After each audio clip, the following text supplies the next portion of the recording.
Welcome to another episode, a long-awaited episode. We've been off for a while of our Bethel Culture podcast, where we're seeking to inform, influence, and inspire. My name is Weston. I'm one of the pastors here, joined with Kevin, also one of the pastors here, joined with Rick. I'm one of the elders here. used to be on staff. Used to be on staff. And we're here today. The reason we brought Rick in is we're going to have a little focus on facilities. Seems like everybody kind of always wants to know what's going on with our various facilities around Bethel. So Rick is our resident facilities guy somehow. But Rick, before you get into that, why don't you just give a little introduction of yourself? Well, I'm glad you called me facilities guy. I was afraid you were going to say manager or something like that. Facilitator, facilities facilitator? But yeah, a little history for you folks that may not know me. I'm a longtime Bethel person here, well over 40 years. My wife and I both attend here. I've served on the elder board, served on staff. I've got 3 daughters, 3 son-in-laws, 10 grandkids, and a great-grandchild on the way. So, yeah, we're longtime Bethel people. We love our church here, and that's just a little bit of history quick with me. All right. And so, I worked, with Rick on staff for quite a while, and it's always great working with him. So as he kind of started to fall into this position, it was fun to be interacting with him, because a lot of the stuff that you don't do, I end up doing. So Correct. I always appreciate anything you do. So, but yeah, why don't you just give a little bit of that? How did you end up doing so much facility stuff? Well, I do have a little bit of history in buildings. I worked for Butler Manufacturing Buildings Company for a long time. Worked a little bit in my own business of rehabbing homes and stuff like that. So I do have a little bit of history. But the main reason is because the ex-facility guy came and twisted my arm really hard to do that, Mr. Dick Turner. And for you guys that know Mr. Dick Turner, you have a hard time saying no to Mr. Dick Turner. So Very I guess that's kind of persuasive, the yeah. way it happened. Right. Well, and he was obviously it still is a faithful servant, and he Absolutely.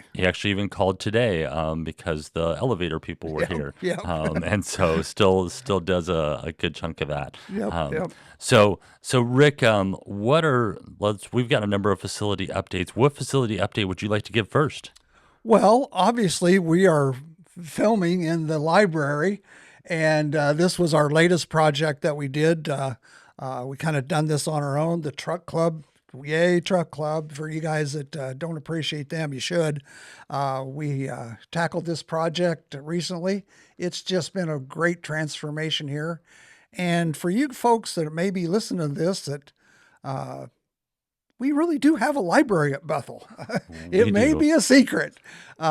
It grants you the hours aren't long here and the accessibility is not long here, but we do have a library that's full of wonderful books. It's full of puzzles for the kids. And if you get a chance between Sunday school and church, stop in by and see it, or after church. It really is, it's really worth the time to come and take a look. I remember talking to Zach years ago, and he was saying, nobody uses this thing. We need to turn it into something else. I was like, no, people use it. Like, my wife at that point was still kind of using it, and I was like, no, they don't. I was like, let's go over to the box, and let's check. We still do checkout cards, is my understanding over there. Sure do. And so I showed him, like, the number of people that week who had actually checked books out, so...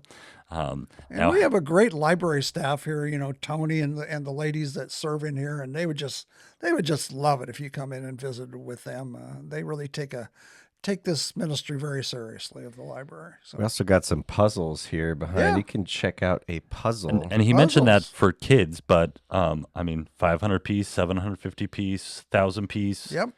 So, if you've got a kid who's doing a 1,000-piece puzzle, kudos to you. But maybe it's over my head. Yeah. No thanks. It definitely feels brighter in here, though, like with the paint and everything, and more spacious. Like, I know you guys got rid of, a few extra cabinets and shelves and just hung the TV on the wall, and so it feels like magic. There's more room. The truck comes in, does a rehab and makes the room bigger. It's magic. Yeah. That is magic. And do you want to tell everyone what the truck club is? Just a In brief, case they don't know. Yeah. Yes, the truck club is a bunch of guys that attend Bethel Baptist Church. There's really only two requirements. You have to be able to drink coffee, well, three: drink coffee, eat donuts, and drive a truck. We do a lot of projects here in the church, but more importantly is we do a lot of projects in the community for uh, Galesburg Christian School, for people that need lawn work done, for just uh, uh, just various tasks that these guys enjoy doing. It's just a pleasure to work with them. They are faithful servants. There's probably, I want to say, probably 30 guys in that group. And yes, boy, you just make a call and say, hey, we've got brush to clean up in the parking lot, or we've got painting to do, or we've got a neighbor that needs tree work done. They're just Johnny on the spot. They're just a bunch of great guys. Yeah, And absolutely. yeah, I can attest to that. Like they'll be there. We moved into the parsonage not too long ago, and I sent like one text at 10 a.m. and by 2 o'clock there were over 20 guys like with all their trucks and helping us move. Got us all moved in like 2 hours. Is the fastest I've ever moved or switched houses in my life. And I remember one of my neighbors came out the next day and was like, "Yeah, usually our neighborhood's pretty quiet, but it was a bit crazy when all the people were there helping you guys move." So I was like, "Yeah, that's just that's part of the being a part of the church body, and it's a beautiful thing. Yeah, when we can serve and care for each other that way, like you guys do." Funny story prior to Kevin and their family moving in over there was we had done some floor work over there, and we did put a new furnace in, but we had done some landscaping work. We were going to do some landscaping work, and it would just so happen that the Mom to Mom leadership group was using that facility on the days that we were going to do that landscape work. And they had stayed up all night or late in the night talking and having fun.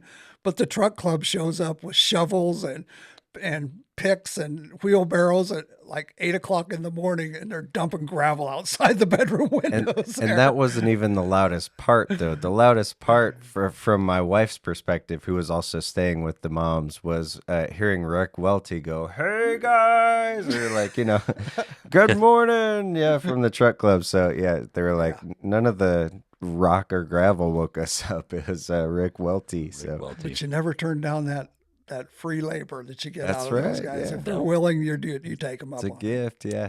Well, that's a great transition to one of the other facility things we wanted to hit was the parsonage for the last, I don't know how many, 2, 3, 5 years. I don't know, number of years. We've been using the parsonage as kind of an extra space for if missionaries come to visit. We were doing some small groups over there, things of that nature, and circumstances had changed. And so, like you said, the truck club did some updates to get it prepared for the Fogartys to move in. We thought maybe everybody doesn't know that. So, Kevin, can you explain why you guys decided to move into the parsonage? Because you've been here a few years, and why now? Just decided to move in. Well, it's only been available for like small groups for like a year, right? Yeah, Seems like it was longer. yeah, it's been a little over a year. Okay, that- okay. Well, the Rogers, Right in that time frame, Kevin. Okay. because the Rogers were in there, but before that, I guess Zach, Well, and then Zach was in there. and then That's it was true. just That's open true. There was a for time when we had it rented. a few months. Yes. Yeah. So- But I guess you're right. That in between Zach and the Rogers, it wasn't a whole lot. So you're right. Only about a year. Yeah. So we had downsized our house 2 summers ago, 2023, and the whole goal with that was so that Steph, my wife, wouldn't have to work any longer, and so we did that. And then right after that, felt called to foster. In April of 2024, we got 2 foster kiddos that are currently with us now, and with a lot smaller house, no basement. We were feeling pretty crammed, 7 people in like a 1,300 square foot house. So we had just been praying about it, and then we felt bad, obviously, coming to the elders and being like, "Hey, can we move into the place that you just set up for small groups that everyone loves and is wonderful, and you just did all these remodels for it?" So it with when the fridge flooded, it kind of was like a way to just be like, hey, now that you've kind of stopped all activity there, like this is what we're considering just because of our stage of life. And, it's, yeah, feeling pretty tight in our other house. So that's kind of where it all started. We have been thinking about it, praying about it, considering it for quite a while before we actually had that conversation with Rick and Terry. So it's been wonderful. There's so much space. I don't know if you've ever been in the parsonage, but it's kind of like this windy maze of bedrooms. So upstairs, so I always go the wrong way. I feel like every time I'm in there. So Four bedrooms upstairs? yes, Or in the main there's floor? Yep, and there's one in the basement, and there's a lot of room for the kids to play. And a big perk to this neighborhood right here is, yes, it's a quick commute. But we have some of our best friends across the street and right next door that our kids are always playing and hanging out and doing things in their shed back there, and they kind of have their like clubhouse set up that they're gonna have yard sales for, so that they can buy stuff for their shed, and so it's been just a lot of fun. We either have like 5 extra kids in our house, or like we don't know where our children are because they're playing with all the neighborhood kids. So it's been a huge blessing in that way. Yeah. It's I been know fun. when we drive by the church and head down on Academy Street, my wife always mentions, she goes by and she says, look at that. It just makes me smile. She's Kevin, there's the little basketball hoop and the bicycles and stuff like that. It's a great thing that we've got the Fogarty family living right over there. It really is. Yeah, watch out for flying basketballs and baseballs if you drive on Academy, because there's always something rolling into the road. It's a great thing. Oh yeah. Yes. So it's great to have that update. We've tried to shift stuff back to we have shifted everything back to Bethel. There are no longer small groups meeting in, the Fogarty's house in the parsonage, and things like that. And that's fine. And we may explore future options of trying to create a homey space, because there is a nice element as a small group meeting in a space that's couches and coffee table, and that's people Agreed. were really enjoying that type of space, but which we tried to do a little bit upstairs, but now those couches are just old and beat up, so I don't know what the future of that holds. But let's talk about a That's few. a compliment of those couches. That was nicely said. That was nicely said. Yes. But anyway, yes, Rick, what are some other facility stuff we have down the pike here? Well, the next project that we can see coming up in-house is we're going to give the office area a much needed facelift. Uh, the ladies in there are picking out paint colors and carpet samples and stuff like that. And of course, that is very detailed because it is a working environment, so we've got to coordinate all that. But that's the next thing as far as a project inside the church. As far as a project, of course, there's always everyday things. Walk in yesterday, Weston says, "Hey, did I tell you about the hot water heater leaking in the closet?" This is just an ongoing thing. Yeah. Anybody that owns a home, this is a giant home with multiple bathrooms and multiple HVAC units. So it's a constant thing. And we do have people, Ron Reed, I'll have to mention him, and Bob Betts, that are coming over and checking on things, and Wesley Spillman, that's our custodian here, does a great job, that keeps up on stuff. And of course, if you look at my phone contact list, it's half HVAC guys, asphalt guys, plumber guys, stuff like that. Electricians, yeah. So So if that's most of those things, and again, there are other things. I mean, I'm thinking just the elevator is a giant nightmare all the time since those guys were here today. And so just know there's always different random everyday stuff. Something isn't working, something isn't, has to be constant. We have a rotation of HVAC units that we're trying to do. And sometimes we don't even think about, like, the offices. It's been 25 years. I still refer it as the new sanctuary. It's 25 years old. Yeah. And it's not new anymore. And we've got it on the horizon about doing an upgrade with the lighting outside and power washing it and things like that. That it's 25 years old now. The parking lots are 25 years old now, and it really is. And we do a good job with the elder board of setting aside funds, to pull from for replacements for the parking lot or upgrading the parking lot, replacement of HVAC units, things like that. So it makes it easy, but it's still a lot of just It's always a lot. There's always something. yeah. And it's just I know it's nice for me when something comes up and I'm like, I'm gonna contact Rick, and then I'm gonna dump this from my plate and get back onto something else. And so I appreciate you for that. All right, well that's our main topic, and so we have some other elements that we like to do here and there. So today we're going to do a topical top off, which we're actually sometimes we take up that from the topic of here, but we're going to take it from the topic Sunday morning. I talked about magical thinking and superstitions, and so I've asked these guys to come with a superstition either they currently have or they grew up with. Or something of nature. I know you guys are both sports fans, so that might be an easy one to go to. Several people have since passed on to me there is something they have with their sports team and things of that nature. So I'm curious what superstitions you guys have or grew up with or things like that. What do you got? I have a current one. So the Cubs are in the playoffs right now. Go Cubs, go. Not doing so hot right now, but when they won their last game against San Diego, I had band practice over in the sanctuary, so I didn't get to watch any of the game.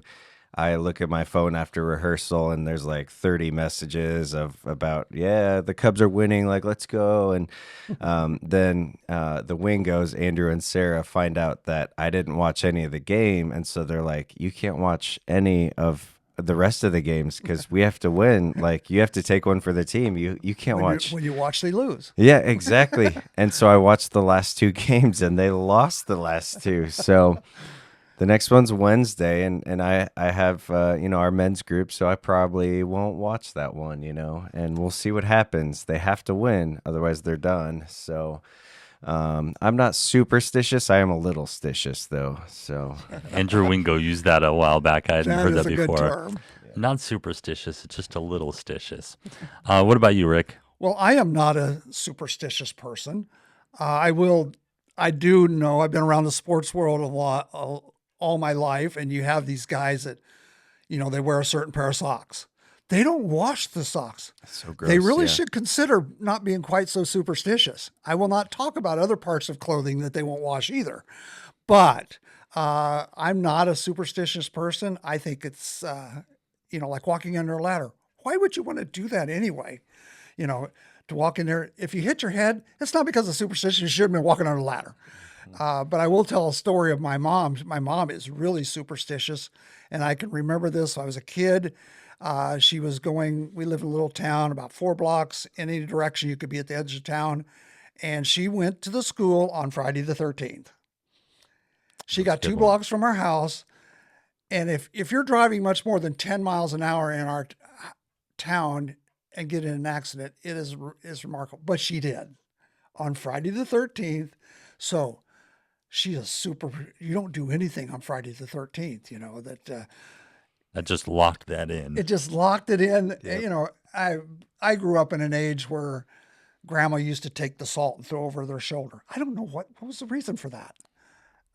You tip over a salt shaker, you got to knock on wood. Yeah, it's like your good lots luck, of those kind of things. But as far as superstition, I'm really not. So I got to say I'm less than little stitious. even less, which I mean from a historical thing, it's just funny. We would say in general our culture is most Christians today are less biblically literate than they used to be. Definitely the older generation would throw stones at us for that. And yet we're not throwing salt over our shoulder. We're not knocking on wood. We're not, if we're doing it ironically. And yet we were talking about in our small group Sunday night where we're going over questions from the message. And I mean, several people were like, yeah, like if you tried to open an umbrella indoors, said our parents would tackle you. No, you don't dare. Don't do that. We were trying to analyze it. So I was thinking of some for me. And I remember thinking of the umbrella one but I just always felt like I was a bad luck person. Like I just had bad luck in general. I was very I'm probably still am very Charlie Brown-esque in that way. And so, man, if there was a penny on the ground, find a penny, pick it up, then all day you'll have good luck. And then at some point it shifted. I remember as a kid, like it was only good luck if it was either heads or either tails. I don't remember which one it was even. But it was almost like, I don't really believe in this, but if it's true, then I don't want to mess with it. Like there was just something about that. And something I said to our small group, I said, I think there's something in us that knows there's something more than just the physical world and life. So we know there's something element to that. And our human brains just then tries to fill in the gaps, right? If we don't fill it in properly with Jesus, we fill it in with something else. And so I think that's part of why we cling to that, and why, while people aren't as superstitious, I think maybe as they used to be, there's still like horoscope stuff is on the rise, and some of that nonsense. And you're like, how can, though, both Meg and Wayne Carl are twins.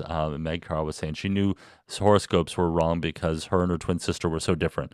So she had no trouble dismissing that one early on. So curious if everybody else wants to comment what superstitions you have, what you grew up with, what you find yourself just your brain fighting. I know if I see a penny on the ground now, like my brain does still instantly go there. I don't always pick it up, but I'm not picking it up for good luck. But it pulls you back to your childhood, right? I mean, if you see a black cat, or when it's Friday the 13th, the little part of your brain goes, which there was a black cat in front of our door right before small group, and everybody's like, what's this black cat doing here? So then don't let it cross your path. Well, it was going back and forth in front of our door, so I don't think anybody had a choice. But anyway, it was just funny. So you don't always pick up the penny? I don't. I always do. Oh, Not because of luck, because it's a penny. Yeah, I think the value of the dollar has gone down so much that I feel like penny's not worth picking up anymore. A nickel or a dime I'll pick up, or more, but penny I'm not. So, I mean, change. How often do we even use change anymore? That's true. All right. So that's kind of our fun element. We always like to have some spiritual element too. And so one we'll often go back to is the cutting room floor, something that didn't fit into a message, whether, last one or maybe Kevin's from a while back. And, there was a couple of different things that I cut from my message this last week. But one of the ones I felt like, man, just didn't have time to get into, and Kevin had even kind of mentioned it. And so I squeezed it in just briefly. But man, so much of this passage we went through is talking about, I mean, it even says in the passage, the God, knowing beforehand, preached the gospel to Abraham, preached the gospel in the Old Testament. And then you have that line where cursed, I want to say that one's from Leviticus, somewhere in the Old Testament, cursed is, anyone who's hung on a tree. Years, I mean, centuries before crucifixion was even invented. And then Jesus dies by hanging on the cross, essentially hanging on a tree. And so building those kind of connections. So you have these Old Testament connections to the gospel. And so I wanted to just ask you guys, I mean, you're both well versed in scripture. Is there a favorite Old Testament story, verse, whatever that you see that shows, that portrays the gospel? I'll go Kevin first. I mean, there are so many. I think right away I remember at our old church, our pastor spoke on Noah's Ark on Easter one year, just as like the symbolism between the cross made of wood, the ark made of wood, and just how Noah's family was saved because of, ultimately because of God, but because of this wooden ship, this ark. And then we are saved today because of the wooden cross of Jesus Christ that he died on. And just that tie in there, I think of Abraham and the ram that was caught in the thicket when he was going to sacrifice his son Isaac. And don't keep going. You might take some of ours. You may take some of ours. There's a lot, but yeah, those two jump out to me. All right, Rick.